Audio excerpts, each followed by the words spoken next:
Yes, Prabhu, we can start. I'll share the screen. 2235 today. Yeah, big verse today. Big purport. We're not going to be able to cover the whole thing, but we can get started. So, Om Namo Bhagavate Vasudevaya. Om Namo Bhagavate Vasudevaya. Om Namo Bhagavate Vasudevaya. Srimad-Bhāgavatam, Canto 2, Chapter 2. The Lord in the Heart. Text number 35. Bhagavan Sava Bhuteshu Lakshita Swatmana Hari Drishyair Hidyadibir Drashta Lakshanair Anumapakai. Word for word. Bhagavan, the personality of Godhead. Sarva, all. Bhuteshu, in the living entities. Can't see the other now. I'm just going to move this. Hold on. Lakshitaha is visible. Swa Atmana. Swa Atmana, along with the self. Hari, the Lord. Drishahi, by what is seen. Buddhi Adibhi, by intelligence. Drashta, one who sees. Lakshanai, by different signs. Anumapakai, by hypothesis. Translation. The personality of Godhead, Lord Śrī Krishna, is in every living being, along with the individual soul. And this fact is perceived and hypothesized in our acts of seeing and taking help from the intelligence. Well, this is a mighty purport, and indeed, this purport actually needs to be dealt with in a practical workshop situation, because actually Prabhupada, from a few sentences into this purport, he says, well, I'll read to the point where I want to speak to start with. The general argument of the common man is that since the Lord is not visible to our eyes, how can one either surrender unto him or render transcendental loving service unto him? To such a common man, here is a practical suggestion given by Srila Sukadeva Goswami as to how one can perceive the Supreme Lord by reason and perception. Actually, the Lord is not perceivable by our present materialistic senses. But when one is convinced of the presence of the Lord by a practical service attitude, there is a revelation by the Lord's mercy. And such a pure devotee of the Lord can perceive the Lord's presence always and everywhere. He can perceive that intelligence is the form direction of the Paramātmā plenary portion of the personality of Godhead. The presence of Paramātmā in everyone's company is not very difficult to realize, even for the common man. The procedure is as follows, and then we have the rest of this purport, which, as I said, really needs to be workshopped step by step.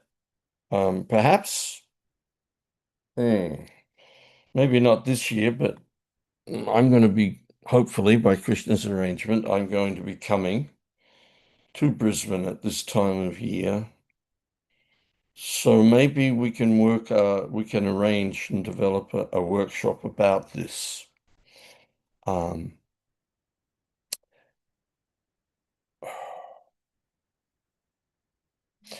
um, with your permission, I'll leave the rest of this purport today for everyone to read.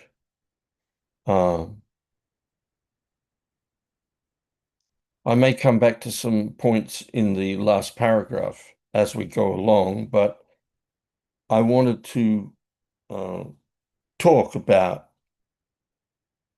Paramātmā and the role of the Paramātmā in our lives. Paramātmā is not something that comes into existence when we hear about him. Paramātmā is existing within our hearts as our companion, as our guide, throughout our entire sojourn in the material world. From the moment we entered the material world, the Lord has expanded himself as Paramātmā to be our chaperone in the material world. That idea of chaperone is very important because Krishna is not keeping us under surveillance in order to catch us doing something wrong. Krishna is chaperoning us in the material world to help us pursue our material desires. He doesn't want that. He's actually neutral to our situation.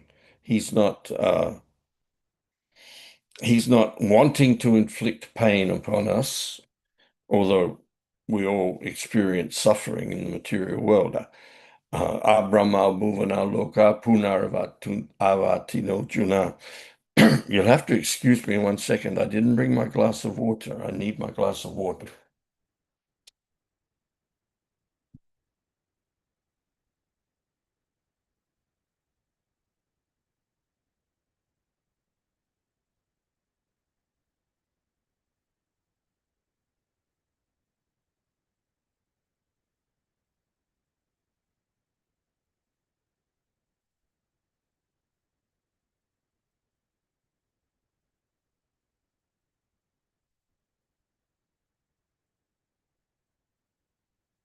Sorry about that.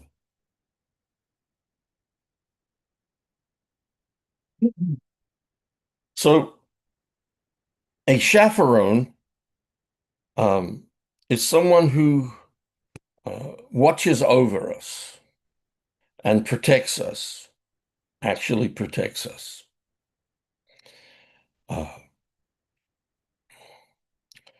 We need to understand, as actually in the last paragraph of this purport, Srila Prabhupada says about Paramātmā realization, that this is the beginning of self-realization. To understand that I am in the presence of the Supreme Personality of Godhead at every moment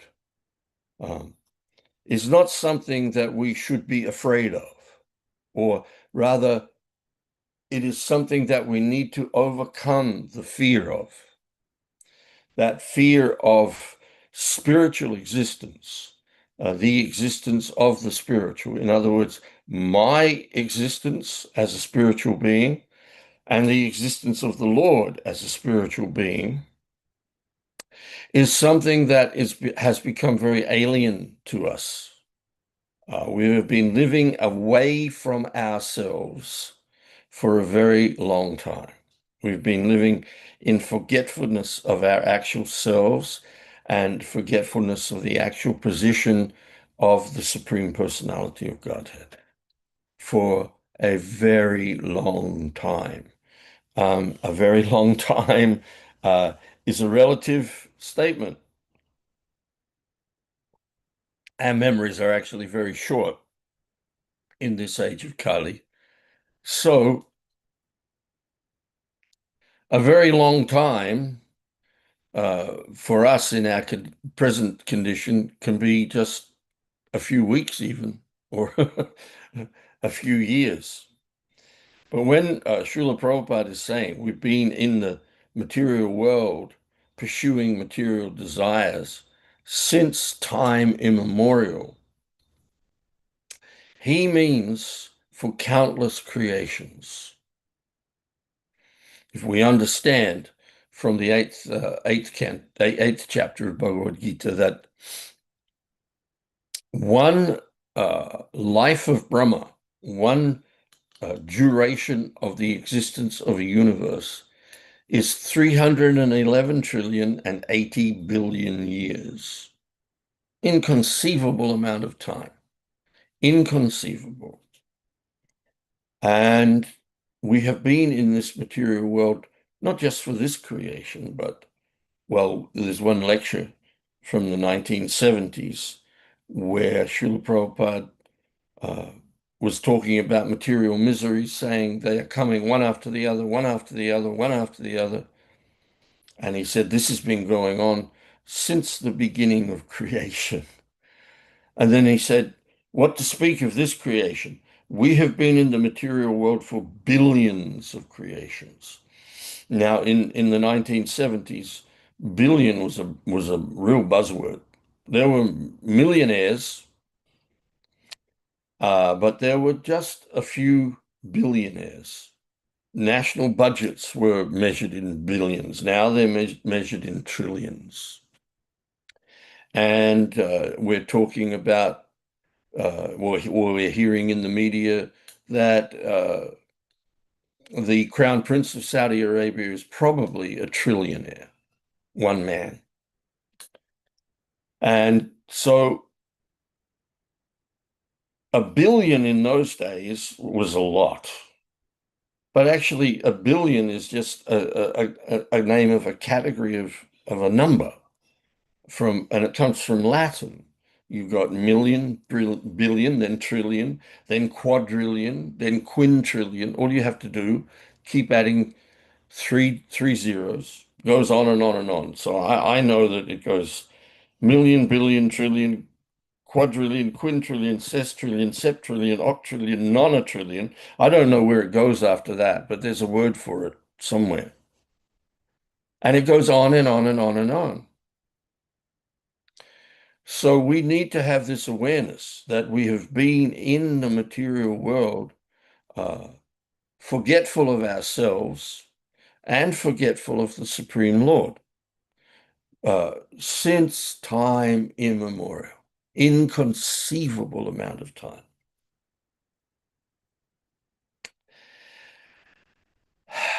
And so, in the 10th verse of the 4th chapter of the Bhagavad Gita, Prabhupada talks about how we have to overcome our fear of our spiritual identity.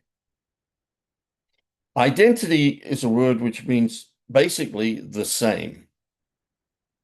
The basic meaning of identity is that which is the same as something else. And Krishna establishes right at the beginning of the Bhagavad Gita that we are all the same as him in the sense that we are eternal living beings. He's an eternal living being, and we are all eternal living beings. But we have been living as relative living beings since time immemorial. Under the influence of the false ego, we identify with the body in which we're living. Thinking, I, myself, am this body. It's a misidentification. And that misidentification is predicated on total forgetfulness of our actual identity and our actual identity as part and parcel of the Supreme Personality of Godhead, as eternal associates of the Supreme Personality of Godhead, as eternal servants of the Supreme Personality of Godhead, as eternal lovers of the Supreme Personality of Godhead.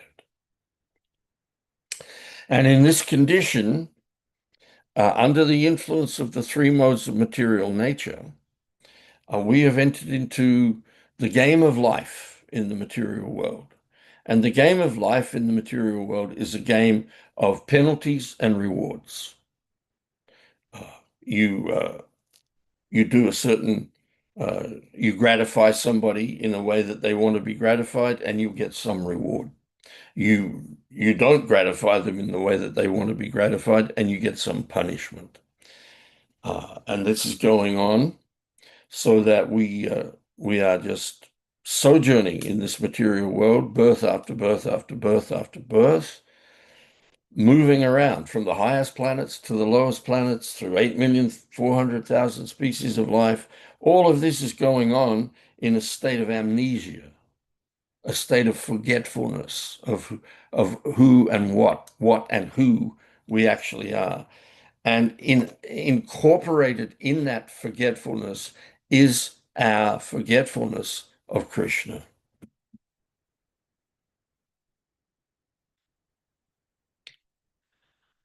So then we come to the position we're all in now as practitioners of bhakti. How that has all come about is ultimately by the grace of the Lord, by the, what do they say, intervention of the Lord. That's a very important word, intervention. It's a word that's talked about a lot in dealing with people with addiction problems, serious substance abuse addiction problems. There actually was a TV program years ago, what do they call them? Real TV, real life. I don't know what they're like this. They have this Big Brother. I don't know what's the real time TV or something. It's not something that's a fiction and scripted. It's about actual human behavior with non-actors. So there used to be a program called Intervention, where people who were friends or members of the family of a person with a destructive addiction would arrange a situation where that person would be invited to an event under one pretense, and when they got there, it was actually all of these people to tell this person, you've got to stop doing this. It's destroying you and it's destroying us. So intervention is what has happened in our lives. Ishvara sarvabhutanam hrideshajuna tishtati. Krishna says, I'm situated within the heart of every living entity, and I am directing their wanderings. That direction of wanderings, as I said earlier, is as a chaperone, satisfying our desires.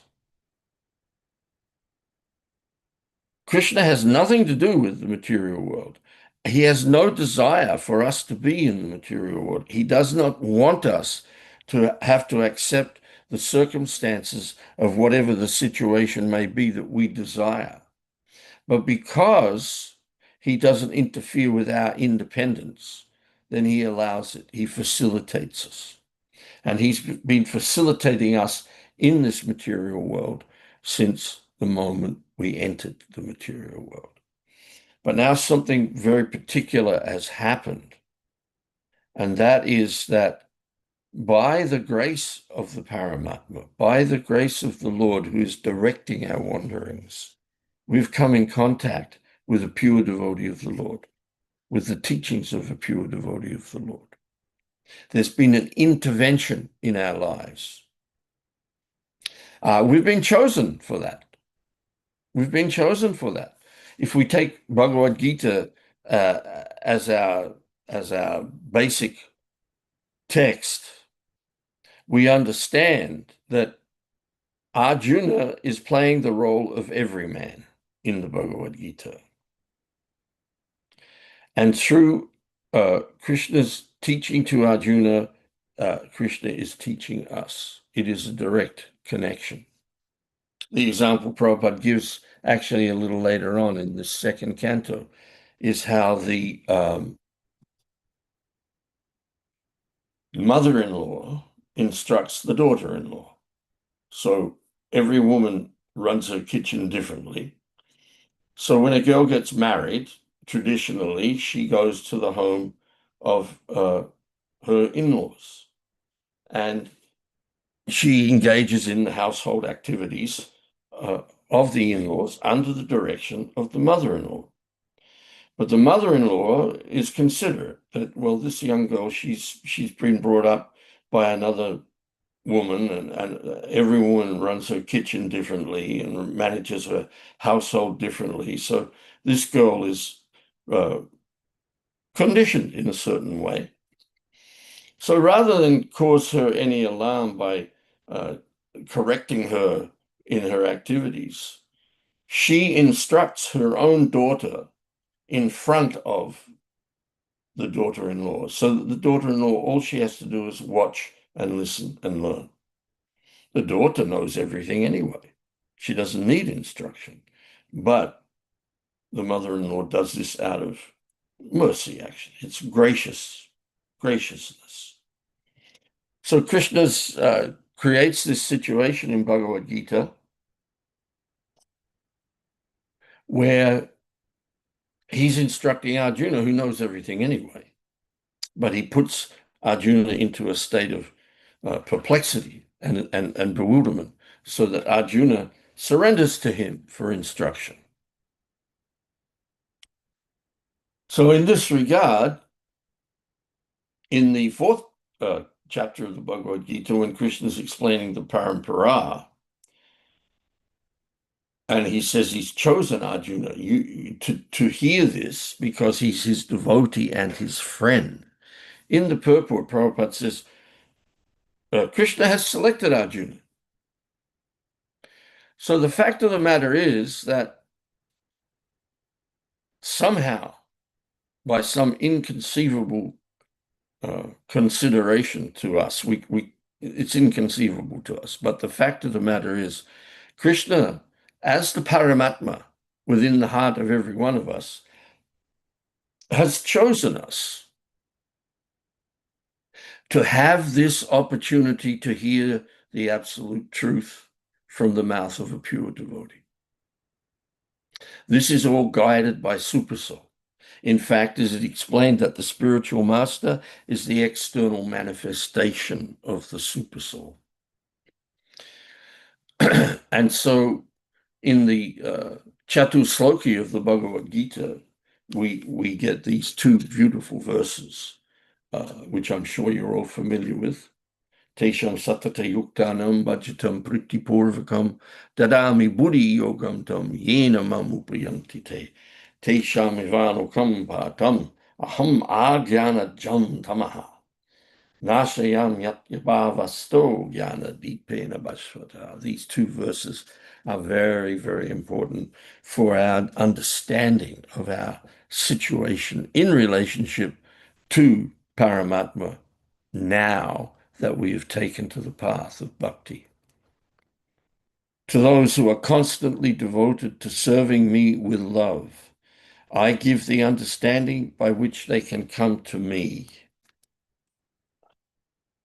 Out of mercy for them. Wow. Excuse me. To show them special mercy, I, dwelling in their hearts, destroy with the shining lamp of knowledge the darkness born of ignorance. It's very important right from the beginning of our practice of bhakti to have this understanding, to be aware of Supersoul, to be aware of Supersoul.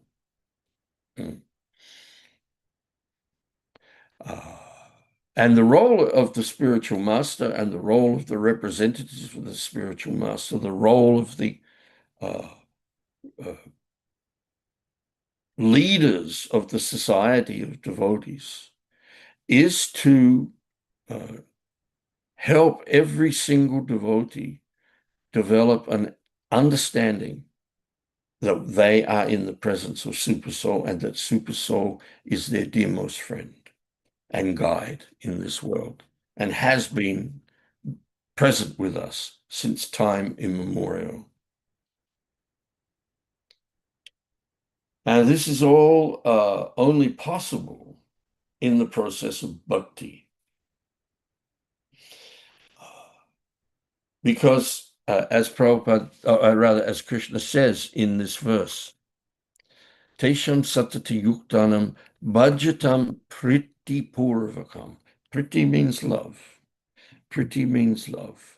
Priti purvakam, in loving ecstasy.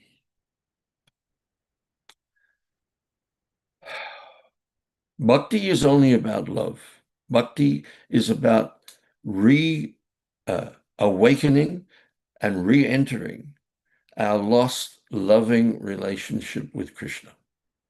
And every single living entity has a loving relationship with Krishna.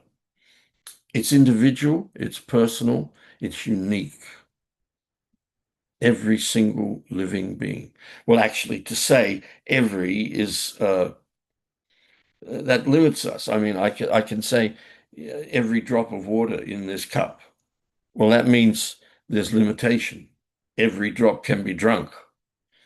There's no point at which we can say, yes, that's every living entity. We've counted them all. We're talking about infinity. There are countless living entities, countless living entities. And Krishna is totally aware of every single one of us. Again, I use the word every. Let's say each one of us. This is a very important point because Srila Prabhupada's pranams, his second pranams, are very important. Tesham's, the first one, Namaste Saras, no, the first one. Nama Om Vishnu Padaya Krishna Prasthaya Bhutale Srimati Bhaktivedanta Swami Iti Namine. That's a generic. Every spiritual master is addressed with that pranam. But the second pranam defines the mission of the spiritual master. And here we have Namaste Saraswati Devi Gauravani Pracharine Nirvishesha Sunyavadi Paschacha Deshatarine. That Srila Prabhupada is the anointed son of Srila Bhaktisiddhanta Saraswati, who is tasked with the mission of Gauravani Pracharine, spreading the teachings of Lord Chaitanya throughout the Western world, which is full of impersonalism and voidism.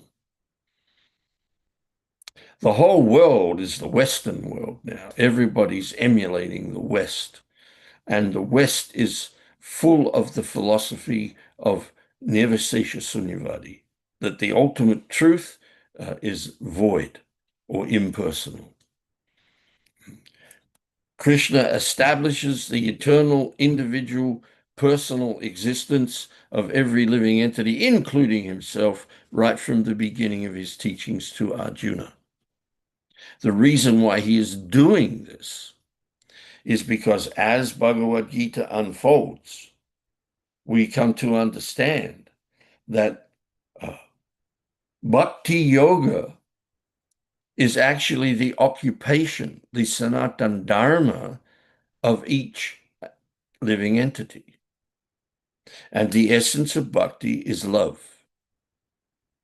Nitya Siddha Krishna Prema Sadhya Kabunoi Shravanadi Sudachite Karaye Udoy. Lord Chaitanya picks up where Krishna leaves off with Arjuna at the end of the Bhagavad Gita. Lord Chaitanya picks this up with his instructions to Sanatana Goswami.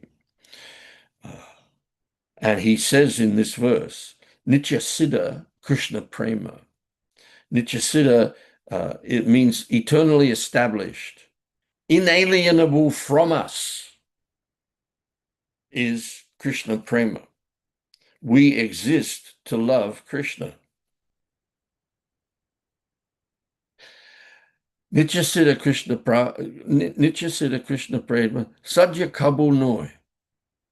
It's not something that is not there and has to be put there. It's not something that has to be piped into us. It's not something that has to be pumped into us or in any way established within us. It's our very essential, the very essence of our being is to love Krishna. But we've forgotten all this. We've forgotten all this. Apparently I have to stop at 7. I have to stop at 7, do I? I just got the... so I have to stop. Do I have to stop now? I thought it was an hour. I'm sorry. I just got cued by my wife. Who's the gentleman in charge here? Yes, Prabhu. It's 30 minutes usually, and over the weekends it will be 45 minutes. Sorry? Usually over the weekdays it's 30 minutes, Yes. and over the weekends it is 45 minutes. We can go till 15:15? No, this is a weekday, so it's 30 minutes. 30 minutes. So our time's up. Well, Yeah, Prabhu, we can continue tomorrow if you like to. well, I can't do tomorrow, but I spoke with Saki Roy. I can do Thursday and Friday. So I can come back to this theme and elaborate on it more. Is that all Sure. right? Yeah. All right. So all in agreement with this can unmute and say Hare Krishna. Hare Krishna. Hare Krishna. Hare Krishna. Hare Hare Krishna, Krishna. Prabhuji. Thank you so much, Hare Prabhuji. Krishna. Thank you. Hare Prabhu. Krishna, Prabhuji. Hare Krishna. Hare Krishna, Prabhuji. Hare Krishna. See you all on Thursday. Thank you, Prabhuji. Hare Krishna. Hare Krishna. Thank you, Prabhu. Thank you. Thank you, Prabhu.